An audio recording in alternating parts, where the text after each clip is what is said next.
Yo, and welcome to the fourth ever podcast. Today we have with us Luvnest, all the way from Germany, and as our dear agent of chaos, Vonivan, all the way from Russia, using that mobile hotspot. Looking good, dude. Oh yeah. So About to tell you a good night story. yeah. So you're in vacation in Russia. How's life there? Oh, it's pretty wicked, I gotta say. It's getting cold though, but that's Russia for you, so I'm not surprised. But I've been having a hell of a time. I gotta say, I've been enjoying it. Did you pack your winter clothes? I'm guessing you're staying there throughout the winter as well, right? Or Yeah, I'm here till November 3rd, so. oh, okay. So you'll be But back not before too next long. tournament. Yeah, I might be able to make it back for the next tournament. Nice. Or if I have to, I'll use remote desktop and Oh yeah, you my can touchpad play, like I from did the plane, dude. yesterday. Can you snipe Luvnest with some weird setup you had, but it was like super laggy? No, you sniped them, I think, didn't you? Oh yeah, That was DevM. was it? It was Yeah. hilarious. Yeah. I lasted 15 minutes using a touchpad and remote desktop to my computer at home. Well, so what? Everybody connected from the States to Russia? Yes, because my US computer is always on pretty much, so I can just connect to it through my laptop, connected through my mobile hotspot on my phone. It's pretty amazing, but funny enough, it actually doesn't lag too bad. The problem is using a touchpad to play CoH2 is not advised. I will tell you, do not try this at home. It's quite impressive though that it actually works. I mean, if you lasted 15 minutes, you can't have been, Yeah, I was able to micro units, but just not fast enough. It basically cuts your micro like in half, pretty much, because you have to like move around. And my sensitivity on my touchpad was way different than my sensitivity on my computer at home. Oh, So like when I was moving, I had to move really, really slow because it had a super high sensitivity. So I had to like select units and retreat immediately when I hit them. I mean, you got the snipe off at least, so True. Devem was playing Vico as well. I'm not sure if there is crossplay, but wouldn't you be able to snipe him from like an iPad or something since there's oh code? yeah. No, actually, I can play him on my laptop computer because I think my laptop can actually run the original Co. Oh, yeah. Decent enough on bare minimum settings. So Yeah, chat's telling you to buy a cheap mouse. I bet there is some in Russia. Maybe made by wood or something, and then you can connect it instead of the mouse pad. yeah. All right, so CoH2. I know both of you guys have been absent the last couple of tournaments, right? I'm not sure which was the last tournament you played, but you're both still playing like frequently auto match, right? Yeah, I do play Automatch from time to time, but I have been taking a break from tournaments because I felt like it became like too much of a routine to play them, and I couldn't really enjoy them that much. And I also moved recently, and you gotta be at like 100% to really perform in those tournaments. And other than that, it's not really worth it.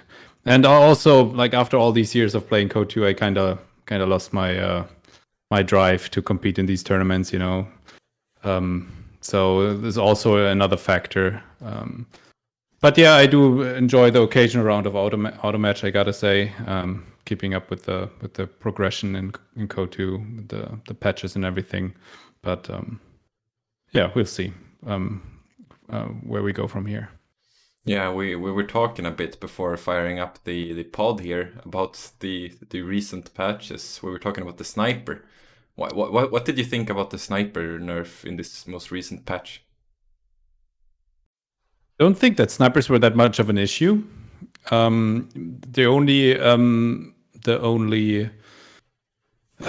matchup I think it is problematic is Oster versus Brits, but I don't really think that a Soviet sniper was a thing before the patch, and I don't think we will see it, at least in 1v1, in like after the patch now. So yeah, I think it is a good change, but it affects each faction differently. And just what I said for Soviet Sniper, like I haven't seen a successful tier 1 build in a while. Didn't you run a couple? I think it was, I can't remember which tournament it was. Probably the last tournament, Kimbo did one tier 1 play with Soviet Sniper, I think. But it also lost really badly. I think I mean, if you keep up the initiative from the beginning, then you can make it work. But eventually, like for example, against OKW, kind of missed the Zis guns, and penals don't scale that well. So I think if you just go with the regular con build, you have more of that Soviet late game than you have with the tier 1 build. So it's riskier, and unless you're Kimbo. Yeah, I don't know. Like tier 1 isn't what it used to be. Yeah, physics doesn't quite apply to Kimbo. Kimbo was able to beat Isildur's OKW by just going like double penal, double shocks, double mini AT gun straight into KV2 with SU-85 and T-34s. And I was like, are you kidding me? How did he? And with a sniper. And somehow he was able to maintain manpower with that. I think if you're with OKW, if you just camp with the flag half track and Rakettens and everything, I think you can and then hold on to the VPs. I think you win the late game quite easily. Yeah, shops especially with the Sleep Volks or Brockfest with like no counter essentially. I feel like in 1v1 currently, the OKW like matchup lives and dies on the flag half track. Like it's the hill it dies on if you can get value out of it or not. Because if you can't get value, I feel like you're always behind playing as OKW, especially versus Soviets. Yeah, I'd agree with that. I think the problem, if you're facing tier 1, sorry to interrupt, but if you're facing tier 1, you got the PTRS bus, right? Which has seen a lot of play recently, and I'm actually quite surprised. I don't think it's that particularly good, but it actually works quite well if you can get a very like greedy push off, because the payoff is way higher than what you're risking. But I feel like a good player kind of knows if the opponent goes into tier 1 penals M3, then the banzai charge sooner or later is going to happen, and then if you just protect your half track with a Volker, you should be fine. I think it's against less experienced players it might work quite well, but I think good players just like I have seen in auto match like a lot of like Asian players recently, they are all on the OKW train right now, and they do quite well with flak half track play. I think the best thing you can do is just an AT gun against the flak half track. Yeah, I think the problem though, right, like when you go flak half track, is that it has like almost similar timing to the M5 now if you play Soviets. So you have like this super tiny window where you can like use the flak half track, and you have to like time the Raketa perfectly so you don't bleed nearly as much as your Volks. And then surviving that rush, if you can do that, I think you can win. But like your teching is always behind, and your scaling infantry just doesn't scale out well. You have old bursts, I guess, but old bursts take a while to get going, and like tier 1 itself doesn't give you much but the flak after healing. I kind of disagree, because OKW with the Jaegers recently, they have the vision, they have the most ridiculous A-moving infantry I've seen in game. Like the sandbags have been nerfed quite heavily, and you can get rid of them, and you win every engagement with them. So you kind of have to rely on vehicles to deal with OKW infantry, in my opinion. And with 2 Rakettens behind, and eventually the JP4. And if you keep the flag half track alive and keep it defensively, it's really a tough nut to crack. Like I struggle against good players on longer, especially. Well, Longress is hard in general, I think, if you're north side. But especially for allies, north side is... I don't know why it is that way, because on a glance, north doesn't seem that bad. It's more open from the north when you're coming out, which makes perfect. Left VP hiding behind cover, and the bushes are more favored to the southern player or whatever, and plus he's got like a house and other angles he can hide behind, so it's a little bit easier to hold a defensive line from the south than it is from the north. Oh yeah, the left VP is also quite safe for south too, right? Because north can only really approach it from one way unless you go the negative road. Makes it very easy to defend compared for a northern player, where you have like multiple approaches. If your cutoff gets caught, you're just like stuck with a really bad retreat path in center if you're north side. But at south, you got those two hedges that side block, so you're not nearly as exposed, I don't think. Oh yeah. Just that map is just so, I hate that map so much. I'm not a fan either, to be honest. Oh, yeah, same with Bio. Why hasn't that been updated? Like, oh yeah, Bio left base entry. Yeah, that base entry choke point is so hilarious. You can't retreat any further than your cutoff. You had like in the tournament, I think you had like 80% win rate for Axis, and it's because Axis was on the right side. And they would just rush your like cutoff with an MG42 and like a Pio. And it's like you what can't map do is anything. this? I'm not. Bayeux. Oh, Bayeux. Yeah, that map. It's had so many changes, but I still feel like the south side is so much stronger for right side. It's quite like with the green cover. I've actually won from north a few times. I actually beat Isildur twice from the north, but that's mainly because sniper bleed versus Brits. So that and a lucky P4 kill with an AEC, so that kind of helped. But yeah, I mean it's difficult. It's difficult from the north or whatever because you can get kind of pinned up on the fuel point. So yeah. So if we go back to the M5 discussion, what do you guys think about the M5 currently? I feel like it's really good. I'm actually building it more than the T70, which I didn't think would be the case, but it's very nice to have that mobile suppression platform, and it deals quite well with the Axis early light vehicles. Like it struggles versus the flak because it can't attack ground and flak can smoke, but the 2-2 just gets eaten up alive. And you also don't really sacrifice that much with the medium timing if you go M5 compared to T70. Save 40-ish fuel, I think, right? It's basically like 2 minutes. 70 compared to 30. It's insane. How much is the munitions upgrade? 90. 120, isn't it? 90. Oh, they buffed their way back. It's 90 now, which is super cost efficient. So sometimes, when you can't really get value out of your T70, what usually happens is you're playing T70 versus Panzer IV for like 2-3 minutes. Instead, if you go M5, you actually have a faster timing because T34 is generally just cheaper to get one out. And yeah, I've seen a lot of high level players doing it. Kimbo, Asha, PFC. Yeah. I think it's more common now even than T70. I really, like the only disadvantage from the using it compared to the T70 is just the Vet 3 T70 sight range bonus. But then you can kind of substitute that with an SU-85 when you use the sight extension on it. It's kind of nice to have a AA though. The AA is huge too, because then you don't have to worry about skilled planes as well. So you don't have to worry about any sort of like call-in planes messing with your tanks.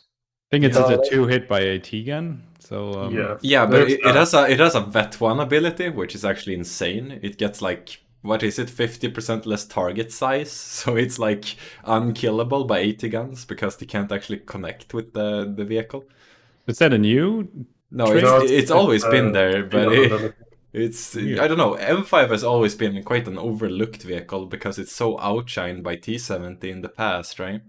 But currently, I don't know. The T70's had so many nerfs in the past. I have noticed that when it has Vet that it's a little bit harder to hit it at a distance. Yeah. Because a few times when I move in my Panzer IVs and I stay still and I fire at it, it actually misses a bit. But I think doesn't it have I think it has less target size than the UC. That one too. Yeah, it's acceleration and target size. Acceleration. Yeah. I think it's better in a lot of people do to avoid getting hit. In the USF commander, I think it's really nice if you go captain, you have here access to AT guns, and then you call the doctrinal M5. Oh yeah, you can do that, but isn't the timing way slower than the Soviet one? It kind of depends on your early game. If there's like a lot of action, you can call it in quite early. I think it's 3 command points, no? Yeah. That's pretty early. But you know, compared to an AA half track, I'm not sure if it's actually worthwhile because you're also spending munitions, and as USF you can actually get bars early. I mean, you also lose if you go captain, you lose out on the lieutenant, and 50 cals are just so strong. Yeah. And steward is amazing to have too.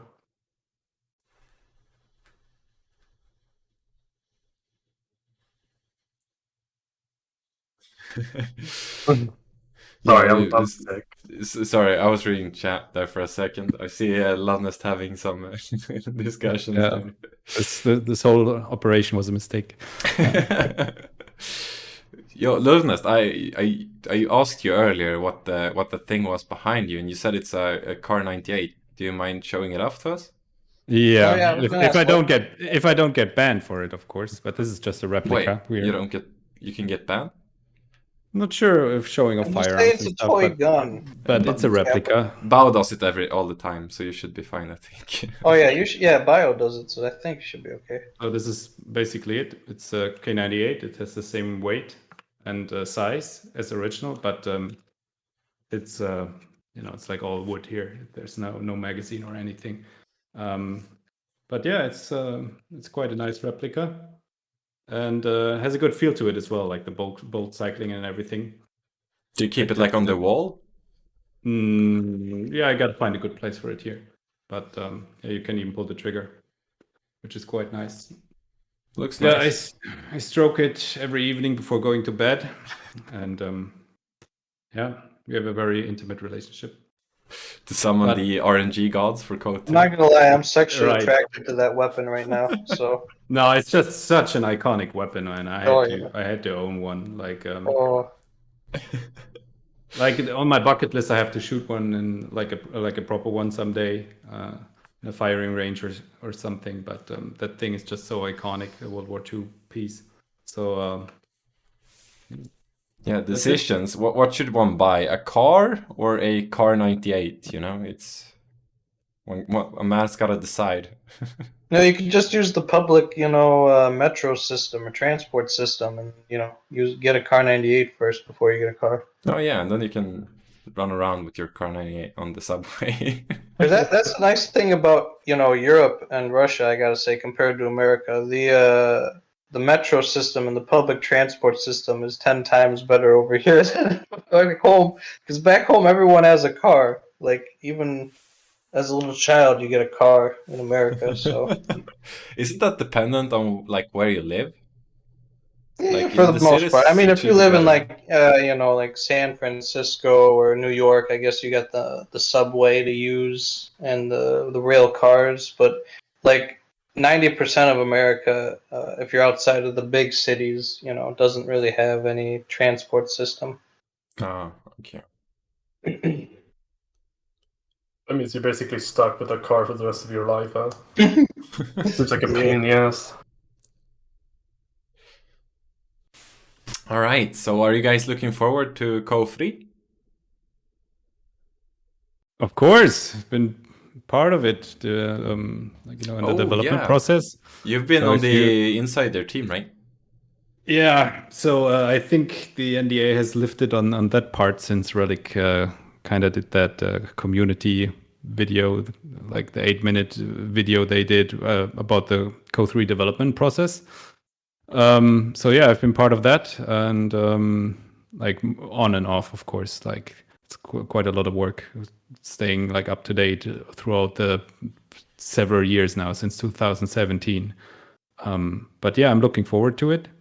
It's gonna be good, and yeah, I'm curious to see what's next. Like they're gonna do like a open beta. Like they are now very transparent, and they kind of like put everything online that they do from now. Mm-hmm. So yeah, I'm looking forward to it. I like the theater, and yeah, who knows? I'm excited. Being on that team, right? Like, what was that like? Because like we weren't given like a really in-depth look at like what the process actually was. Did they just like grab a bunch of players and just throw them in a Discord and like just say like, here's what we're doing? What are your thoughts on this? Or like, did they do something else? Yeah, well, they invited us over to Vancouver in 2017, and we had a couple of workshops, how the game is supposed to look like. We did, we thought about like which timeline, which like this, what the setting would be, what we thought of of different mechanics in CoH2 and CoH1, and what we would like to see in CoH3. So put those games next together, and then decided, not decided, but we were kind of talking about like what we like in both games and what we want to see in the next one. So yeah, that was the process in Vancouver, and then from there they built the game, and they had this. I also talked about this in the community video. They had this CoH2 mod, and they built the new armies with the CoH2 engine, and yeah, they could rapidly deploy like new versions, and we could play them and try them out, and then a couple of years later, they actually had this. With the new engine, they had a build we could test out, and it's basically the same that you guys had a chance to play. So yeah, and yeah, they kind of wanted to know, like, when they had a new topic, they put it on the forums, and then we're like, hey guys, could you please drop in here and give us some your feedback, and yeah, so that was kind of the whole process. Some people were more involved than others, but yeah, I like it. It was very transparent, and it's not like we were deciding things. We were just we gave them an idea what we thought as players who played the game for a long time, and they heard everything, and then they looked at what they wanted to do with the game, and then they came up with a nice mixture. So yeah, I kind of like what they did there. Yeah, sounds good. Were you also in on this, Vonivan? I was actually, but I wasn't able to participate as much as I wanted to because of a lot of real life commitments and just too busy sort of doing stuff in my personal life, I guess. So, but I did keep tabs on the development of it and looking at feedback for it, etc. And I have played the pre-alpha and everything else. But I'm more interested once it gets to the beta stage that I'll probably have more input for it. Yeah, where you can actually see like the direction, and you can actually give feedback on something. It's kind of hard, I guess, when not much have been done. Yeah, at least they're working on it before releasing it. They're not just releasing it, half finished like they did with CoH2, Mm-hmm. So I like the fact that you said they used CoH2 tools to make like the factions. Yeah, I'm wondering if that's why they pushed a 64-bit version of CoH2, because I feel like that came out of nowhere. It looked like they were gonna completely drop support for CoH2, and then they did 64-bit, and since then we've had like 5 or 6 balance patches. come on, guys. I mean, who does a survey about like the next setting and campaign, everything, if they don't follow up with something? Oh yeah, but yeah, I guess they were. I mean, I think they used the CoH2 engine and improved it, like their in-house engine, and like with all the technical changes under the hood, they also improved the version of CoH2, which totally makes sense. Yeah. So yeah, we benefit. CoH2 also benefits from the whole development process. Yeah, very cool. I like that a lot. Anything else regarding CoH3? I guess you guys have a bit more intel than us lads do.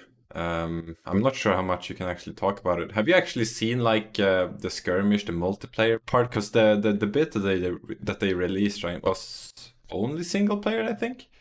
Yeah, against AI and the campaign mostly. Yeah, I haven't played multiplayer. With the new engine, I only seen like maybe they put something out, but I haven't participated. But yeah, with the new engine, as you guys seen it. Yeah, that's the thing that I know. But I've just been rewatching the CoH3 trailer, have you guys seen the last 10 seconds of it? Like the show Africa. Rommel stuff, right? So I'm really curious, like what they follow up with. Faction. It's kind of weird if you think about, like, they have this game set in Italy now, and then they're kind of teasering this North Africa campaign, which, like, if you think of the time which was preceded the whole Italy campaign, so kind of curious to see like how they gonna, implement it in a way that kind of makes sense. You just liberated Italy, and then suddenly, back to Africa. Oh yeah, it would be like a prequel, right?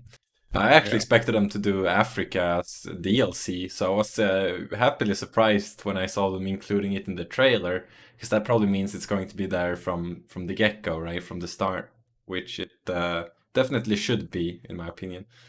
But it's very exciting seeing. We're probably going to see the what they call the desert rats and all that stuff, which is. Well, the second Axis fanboys see a portrait of Rommel, they're going to cream their pants and buy all the DLC. 100%. Rommel is going to be the fourth faction. It's going to be like the Desert Africa core. And all the Verabus will come running with the wallets. Yeah. Not gonna lie though, the Africa core is pretty cool. The whole campaign there was pretty cool. I mean, if you forget the fact that it's in a giant ass desert, they had a lot of back and forth over there. Maybe we can have desert storms like the snowstorms in CoH2. We can bring that mechanic back. Desert storms. I don't know. I think desert storms were actually kind of rare though. Over there, the biggest problem was just like you couldn't really flank down there because the desert was just too brutal to like move men and tanks through. So what kind of excites me the most about the African campaign is it's going to be a different dynamic. Von just mentioned the terrain and everything, but we've seen CoH2, we've seen the Axis on the back foot in Normandy. We've played CoH2, the Axis getting their asses kicked in Russia and on the Western Front again. And now CoH3, Italy, Axis is going to be on the defensive, Monte Cassino and everything. And now with North Africa, with the way they teasered it, it's a whole different dynamic. Like I'm not an Axis fanboy saying, "Ooh, I want to see the Germans win," but it's gonna be a little bit more different. Like there's gonna be, like in my head, I have this nice idea of a campaign where you push the Brits out of Libya, and then in the second half of the campaign, you get pushed back to the back to the which was the Tunisia. It's gonna be a little bit different than beating a dead horse, like outflanking that MG crew that's kind of been stuck there forever and tries to defend. So I'm really looking forward to seeing a new dynamic. Yeah, maybe and some older vintage, like a Panzer III. I want to see a Panzer II. We need the Panzer. I want to. It's been like stuff like that. I want to see the Flak 88 shooting across the desert terrain. That's going to be off. Because I missed the Flak 88 in Vico. I think that thing was awesome. And they had those a lot. Doesn't matter the design standpoint, just for multiplayer, just having like a super aggressive faction in general would just be more fun. Because like Wehrmacht's always done this, right? It's defensive, campy, stall. Exactly. Imagine an Axis faction that has like tremendous pushing power in the early and mid game, but runs out of steam eventually. Yeah. How cool would that be? Cool would that be? We've all seen King Tigers, etc., etc. All the super heavy, unimaginable vehicles. I'm more excited about the early war stuff. I want to see more of that. Panzer III's coming across the desert, just like storming everything. Yeah, I want to see Opel trucks running around with 80 guns on their tail. Like dragging them around. I want to see more of that stuff. I feel like there's so much potential in the early theater compared to the late one. Yeah, it's like having a Zerg Russian CoH3 as the Germans early to mid game. From what we've seen, right, like the Brits and the Americans, it'd be kind of interesting if you had like Americans versus like the Desert Africa Corps, because they're both like super aggressive, right? So you're just going at each other like the entire early mid game, and then you both like just eventually just start running out of steam. It just ends up like being way more dynamic than it otherwise might normally be. But like that's like something they should hammer in on, just to like have super different dynamic for multiplayer battles.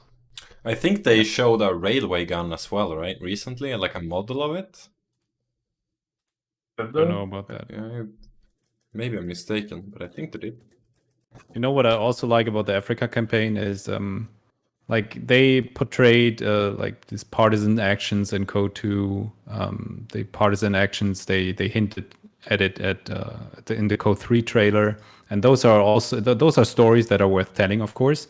But I feel like if you just look at Africa, it's just about like a gigantic chessboard. That's just about the strategy that those commanders used, and feels like they are kind of free from telling these tragic and important stories, of course. But sometimes I just don't really want to see them in a strategy game. I just want to focus. It's called Company of Heroes. I think they learned a lot from CoH2 in its campaign, of course.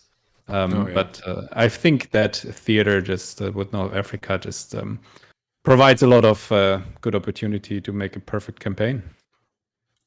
True. So I'm just gonna switch over real quick here and show some stuff from the official Company of Heroes website. They did this blog post not too long ago, and they actually show off a huge ass railway gun. I guess it's more of a tube on rails or something, which is, I don't know, it's just interesting, they're showing off so much here, and they're, like you said, they're very transparent with what they're doing. That thing has to be like a campaign only thing. Oh yeah, I'm pretty sure it is. I doubt we're gonna see this in multiplayer. Maybe you can only call it in on rails and metal in CoH3. You can call this thing.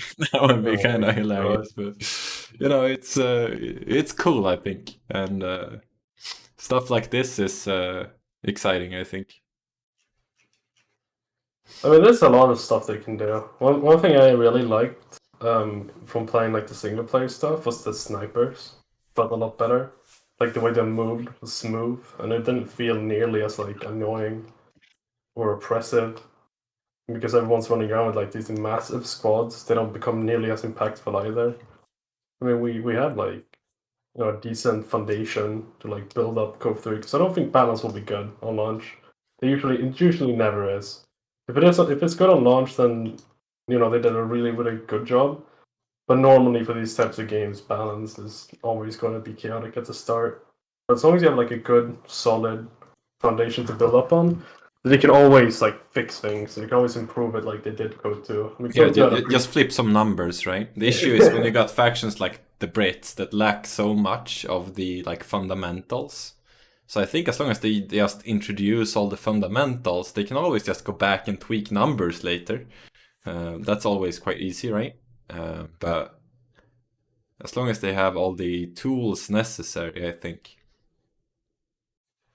Yeah, maybe with the development process, they have a little bit more feedback. Like, CoH2 just, I don't know what preceded the initial launch of CoH2, but, like now they do it a little bit more transparent, and I think there will be another debate on everything. So they might have enough opportunity to tweak balance in a way that, just is a little bit more fleshed out than maybe with other iterations. I have to run like multiplayer betas, which I'm confident we will see eventually. Multiplayer betas, and they're gonna take the feedback. It'll be this year. Maybe even this year. Yeah, maybe before Christmas. Who knows? That would be quite the Christmas gift, I think, at least to the CoH2 community. That would be good for balance. That would be good for balance to have multiplayer betas to see what OP strats people will do. But you also have to be careful though, because there might be people that find OP strats and they're like, I shouldn't do this in beta. I should save it for when the game releases so I can cash in on those tournaments. Well, that's always there are players that like to hide things until the tournament starts. So. You know, with DevM on the team, he might do something like that. He might hide something somewhere down the line, and then he can just, Because we've bring it had a up. few surprises in tournaments before for CoH2, through balance patches or whatever. I wouldn't be surprised if Devim implemented some kind of backdoor that if he presses a certain combination of keys, is like 100% accuracy, and like, but he can toggle it on and off, and then suddenly like, oh, just got lucky, I guess RNG. Well, we really got to be careful and double check what he's doing. Maybe reverse engineer the whole game and. Devim, I got my eyes on you. Since DevM is going over to Relic Studios, isn't that like a conflict of interest? Since, Well, he's not going to play tournaments. I don't so think. No more cash M in tournaments, I don't think. Maybe show matches he could do, right? But like, not real like tournament games. I feel like that'd be. He's forever Would be bound really to bad. only play in the Code Dev Invitational Cups from now on. Only the Dev invitation. There would be a huge skill gap in the with the dev side, Hey, well, at least the devs, they've got a boost to their CeeLo with DevM on the team now. Oh yeah, Yep. the median, you get boosted. The average, if you will. That's cool.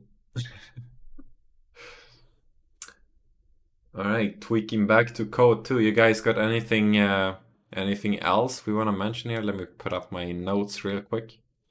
Oh yeah, speaking of tournaments, we were starting off the podcast talking about those, but we can always dwindle back. You guys, just looking at the last couple of tournaments, I know you guys haven't been playing in the most recent ones, but before then, what were your opinions about, like, or your viewpoints perhaps about the Isildur train that's been going on, being undefeated for so long until Kimbo finally managed to take him out in the most recent one? I mean, Kimbo? Yeah, Kimbo in the most recent one managed to beat Isildur, but before then, Isildur had quite the streak. Yeah, he was unmatched, pretty much, I have to say. Like, he was only, like, literally most of the tournaments, he was just up against Nagano every time, but Nagano just didn't have the tools to take him on, sadly, because he was just able to outplay him over time. So, I mean, I feel like partially, I think a lot of people just got burnt out of playing tournaments a lot because it was like every month almost, or like every other month. Yeah, well, yeah, so I there was so many feeling tournaments also this spring. Isildur was been kind of complacent because he's already, like, won so much in the last year. So, I mean, the fact that he finally lost steam kind of makes sense, I guess, technically. I think the problem with me, like I speak for myself, is that with Code 2 tournaments right now, there's a very specific one or two ways to play the game most efficiently. And it was always like that. But a couple of years back, I was kind of, willing to, to get into that habit of playing the game at a certain level and, like not taking the whole meta too seriously. But nowadays, I just I don't really feel like I want to do that stuff because if it's really a drag and you have to invest so much time, like getting the routine right and everything. And if you don't enjoy, like the grind, then you can't perform. So that's actually one of the reasons I don't play right now is just I've seen these, especially the way Isildur plays, like he really nails those strategies, and that's really good for him. I really like he really earned those victories. But like seeing the same thing over and over and over again, it's really like I kind of lost my interest in Code 2 competitive play because there's like a really clear way how to play the game, and it's just about like executing the strategy. Like a very campy way, like double MG, double AT gun, and stuff like that. It is like it's kind of a drag. It's no fun element because you used to be able to do all sorts of random, shits and giggles stuff years ago in Code 2. Like you could do what Price does. You could make a random there's OKW med truck in the middle of Famenville and just camp there and then get railwayed to death like I did by DevM. You can do all sorts of fun stuff. And now it's like, you got double MG, double pack, and then you hold out, and then eventually someone just gets burnt out from having to hold out against it, or makes one wrong move, and then the game's over pretty much. Yeah, the build is very, very optimized, right? In the way it goes. I And think the problem more so than just optimization is just that there's no variety. Like, I think the worst offender for this was the Mechanized versus Ostrupen tournament. Well, that was the only thing you could do. It was the only Oh, way I was. You have no idea how mad I was at WC 2020 because I knew I was like, listen, Ostroupen is just going to be what's going to be the winning strategy of the whole tournament. And no offense to Isildur, he mastered that strategy perfectly. But like I told, and they had a vote on it too, but unfortunately the vote was literally even, and the tiebreaker was to allow Ostroupen in the tournament. And surprise, surprise, Ostroupen is what literally won the tournament pretty much for. It was that in like 5-man grunts sometimes, and occasion. I think you did ask grunts. I think Bao did ask grunts, but and Asia Mint he did 5-man grunts. But eventually, once you reached like top 8, everyone had to go Ostrupen essentially. didn't Asia Mint play OKW that tournament? Or No, well, when I played him in that tournament, maybe that was one of the tournaments where it was so bad that OKW wasn't really an option because Osti was so much stronger. OKW hasn't been a real option except for Asia Mint. Yeah. He's the only guy who like insists on doing it. But everyone else just plays I think a huge factor with all of this is also the maps. Because let's like take a look at Bio, for example, or Longray. Like these maps, they are just made for camping, and there's nothing you can, like you can only lose if you play aggressively. Like, I mean, if you can pull it off, I've seen Von do it a couple of times to me. But like it's as the meta is right now, it's way easier to just wait for your opponent to do something wrong, and you can do this with Axis way better than you can do it with allies. So I think that's one thing that's kind of sucking out all the fun I had with this game, and the way it is right now. I mean, I'm amazed to see that Co is still being supported and everything. I'm really grateful for that. But I feel like the fundamental right now doesn't really change that much. The fundamentals underneath, packs, MGs and stuff. It's just this recipe has been valid for a couple of months now, and it's going to be valid for the next tournaments as well. And with the small open maps, I don't think that the strategies will differ that much in the future. At least in the competitive scene, you mean then, right? Yeah, yes, of course. I'm only speaking for 1v1 competitive play right now. Yeah, I can totally see that. What did you think about the 5VP Crossroads? I'm not sure if you've had a chance to play on it. Oh yeah, I've played tournaments on it. I think it's nice, but it doesn't really make that much of a difference, Like as I said, it's you rarely really push your opponent back to the cutoff. Then you hold the VPs for a couple of while, but usually on crossroads, you kind of hold your area, right? Mm-hmm. And then you've got access to 1-2 VPs, and then your opponent has 1-2 VPs, and then they fight over the VP in the middle. I think 5 VPs Crossroads works when you dominate your opponent. Then you can end the match really quickly. But against equal players, I rarely see it having that much of an impact.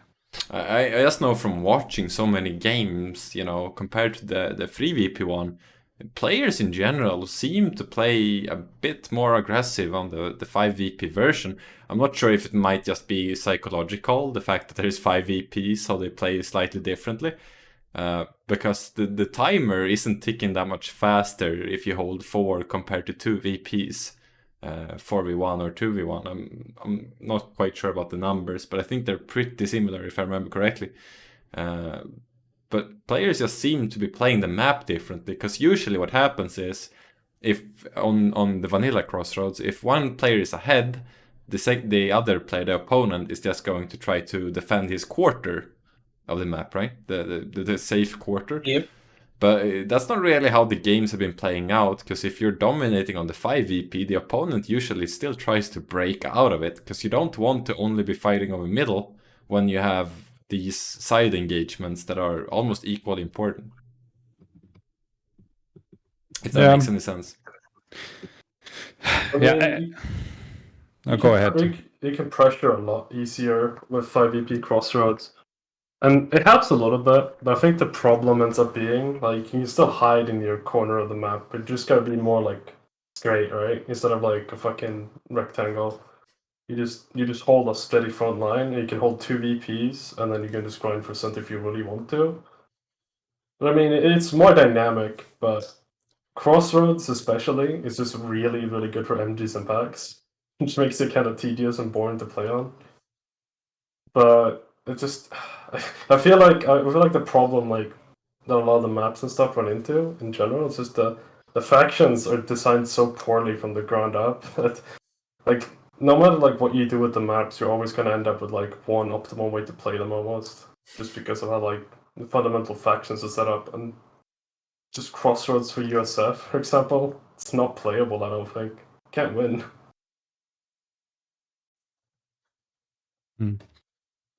Yeah, I think they didn't really do themselves a favor by, implementing their factions to be played in a certain way. I think it would have been way more fun if you could play your faction either way. Like let's say you always play Auster kind of defensively around your MG. I kind of would enjoy it if you can play it, aggressively right from the get-go without picking like a doctrine to do so.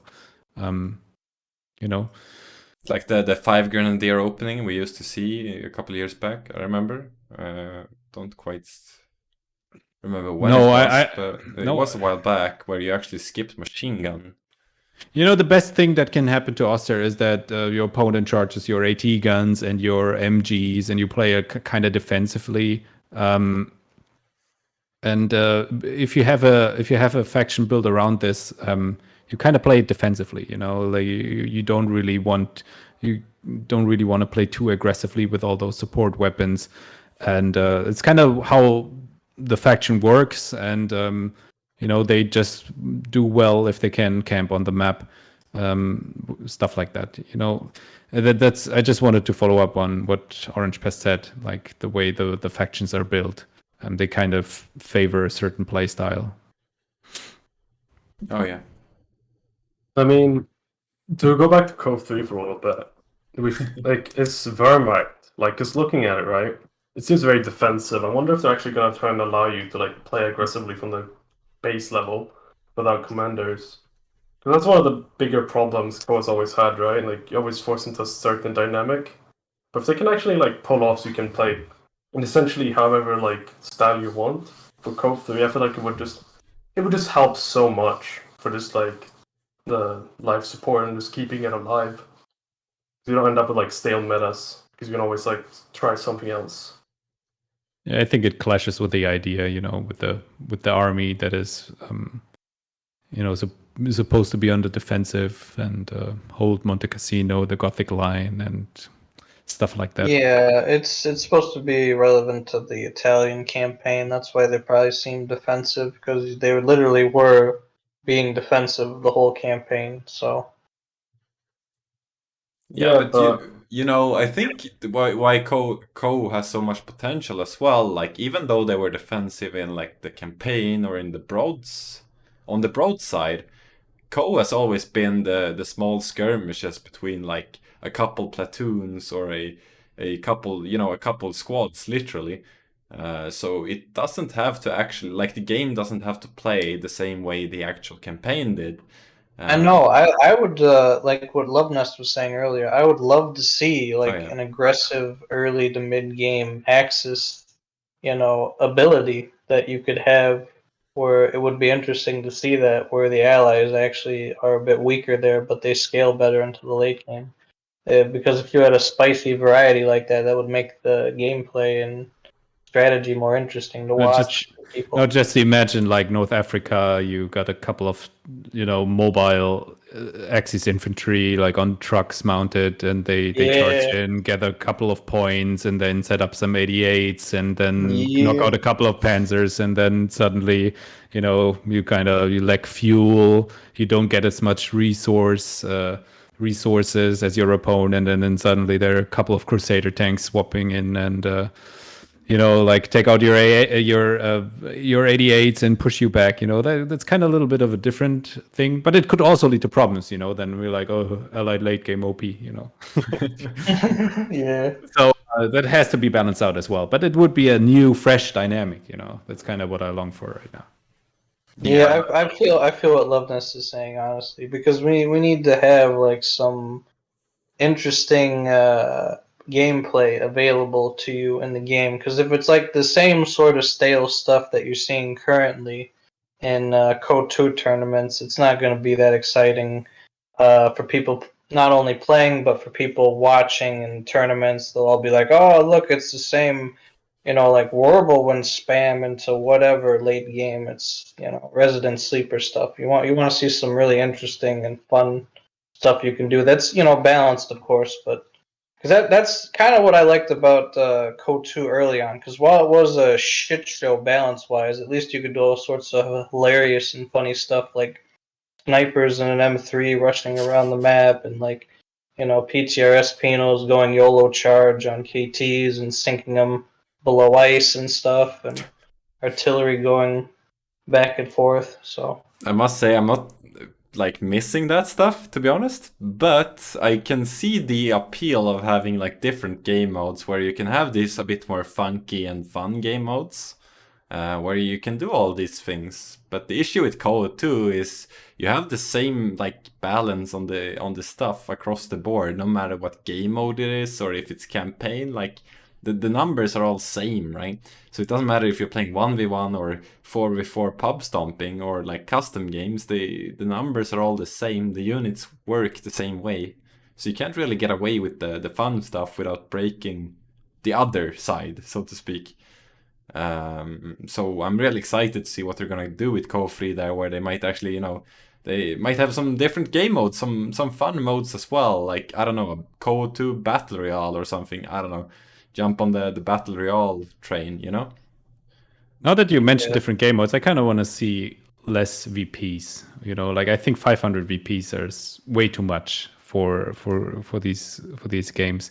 Like picture armies that could be perform equally well in all stages of the game, and then just 250 VPs or something. Mm-hmm.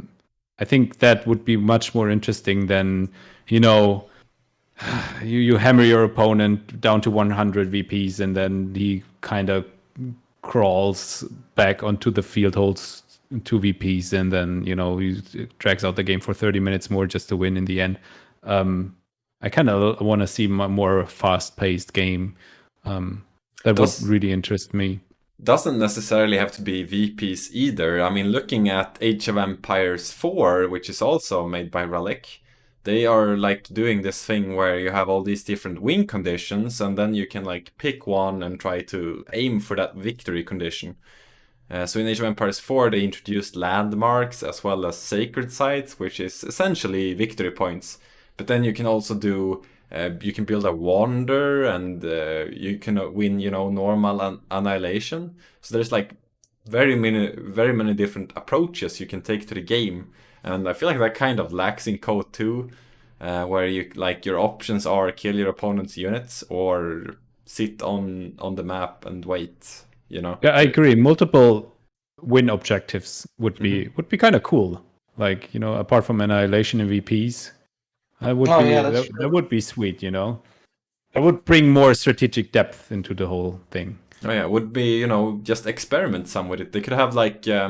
I'm not sure if you guys are anything familiar with like card games, but looking at like Magic and Hearthstone and all that, they usually have this rotational kind of thing where it's, I'm not sure if it's every week or every month, they have one game mode that changes game modes every week. And that way you always have fun, new, exciting stuff, and you never really get to a stale meta when the game mode is literally changing every single week or month or however long they decide to run it for. And that's where you can like experiment and see what works, what mechanics are fun and interesting, Like there's a lot of room where you can just explore and see what's interesting when it comes to win conditions, I feel. You can kind of summarize that 8 years of playing CoH2 is kind of making us long for something new. Fresh, yeah. I mean, I don't know, Elpern. Have you been playing from the get go? CoH2? Yeah. Yeah, I got it when it released in, what was it, late 2013? I played the CoH1 before as well, but I never really touched on the multiplayer until I got CoH2. And I never really touched multiplayer in CoH2 until, I don't know, 3-4 years ago. I exactly did the same. Yeah, I started with like 44s. Oh, yeah. Pretty much everyone did. Played a Yeah, couple, that like was me. uninstalled the game, came back a month later after watching tournaments, you know. I started my career actually going to a game store and seeing Tales of Valor, and I was like, this Oh, looks yeah. interesting. And I started doing. I was god awful though when I did it. I started doing 4v4, custom games, and oh my god, this was before there was a balance patch. So this was back when Kangaroos and Double Panther Cullen were ridiculous, and it was actually hilarious though to see that. But I didn't really get serious until like the last year before CoH2 got released, and I usually just did like bridge games like the Scheldt and Aqueous River to troll people. And then I finally started doing 1v1 towards the end of it, playing like Inverse and Pepsi and DevM and stuff. And I was like, damn, this is really fun to do. Then I got into the CoH2 beta, and 8 years later, here I am. Vaughn, you just mentioned a game store. Is this like a Steam store in real life? Oh no, or no, GameStop. Like I went inside of an actual Oh, store. a GameStop. Yeah, I I bought see. the CD. This was for you older kids out there. This was before you could just buy a CD key or just go on Steam store. You could actually go inside of a store, pick up a CD, and be like, oh, I can play a game off of this. Did you have to wear a mask back then? No, you didn't even have to wear a mask. You just go in there and just look around. But did you buy any GameStop stocks? Sadly, no. I didn't. I didn't fall for the cash in meme for that. I should have though. Unfortunately, I would have made a lot of money actually. Oh, yeah. If only you can go back in time, right? Yeah, I wish I could go back in time. Yeah, would you play if you could go back in time? Would you play Co on release, or would you buy GameStop? Serious question. Probably buy GameStop because I'd be financially secure. But that'd be nice. I wouldn't have to work. I could retire early. I could just play CoH2 now. Kappa. Yeah, sounds good. All right, that's a good note to end this on, I think. But thank you, Luvnest and Vonivan, for showing up. It was a lot of fun to see you guys. You're not. I wanted to ask Luvnest something really quick. Oh, Have yeah, you go ever ahead, played go a ahead. game called Sudden Strike before? No, I heard of it, but I've never played it. Never played it? Oh, because when you guys were talking about different game modes and stuff, Sudden Strike is where basically they give you most of the army units, and you just go at each other on an intricate map, and you decide where to move your units into certain things and where to portion and ration your units and stuff. And I think that'd be a really fun game mode to have for CoH3. Like they just give you the army, and then you just go at it with each other. Like Steel Division or like Total War kind of thing? Yeah, sort of. But it's basically just like you get an army, they get an army, you fight each other, whichever army defeats the other army, in strategy and tactics. So it's basically equal army value, but you just have to play better against the opponent on the map and use your army. How about, in order to not get campy playstyles in that game mode, we add a circle that gets smaller all the time? And instead of just having 2 players, what if we have like 50 players each controlling their own army? And army is kind of bad, so let's just give them 1 unit each, and then we get smaller circle, and then you have a battle royale. Then you have Fortnite. 50 tanks, you only control 1 with a smaller circle. It's perfect. Yeah. All right. Well, thank you guys for tuning in on this Saturday evening. It was a lot of fun, I think. I definitely want you guys back on here. Maybe Vonivan when you get back to the US. Oh, I'm open anytime because I'm literally on vacation, so I can join the next podcast too if you'd like. Oh yeah, we'll So stay in I got a touch. shit ton of free time. Yeah, sure. A Next lot of week. fun.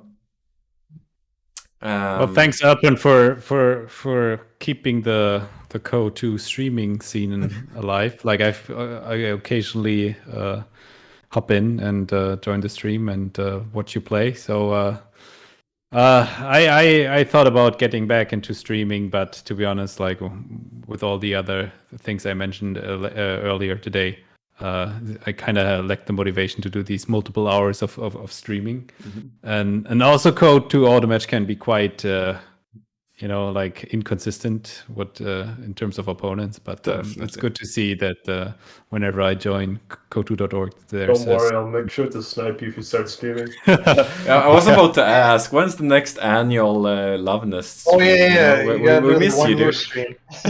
Yeah, that's a good question. It'll probably be at Christmas. I bet you guys it'll be at Christmas. Yeah. Yeah, I only got 2 more months, right? So gotta make sure that that I do a stream in due time. Oh yeah. If you're watching this, make sure you follow everyone here, Luvnest, Vonivan, and Orangepest. They're all legendary tournament players, I would say, by quite a large margin, all of them. Really good players, and you all used to stream a lot. I'm not sure what happened recently, but you don't want to miss out when they eventually get back on. So make sure you give them a follow. Oh yeah, when CoH2 comes out. Yeah, that's when I start streaming again. These are the names you are to look for then. Oh well, hope you all had a good time. And let's send you guys over to the balance team themselves. Former. Yep. Well, former, okay. CoH2 anymore. All right. Sure. Bye-bye. See you guys. Do you see?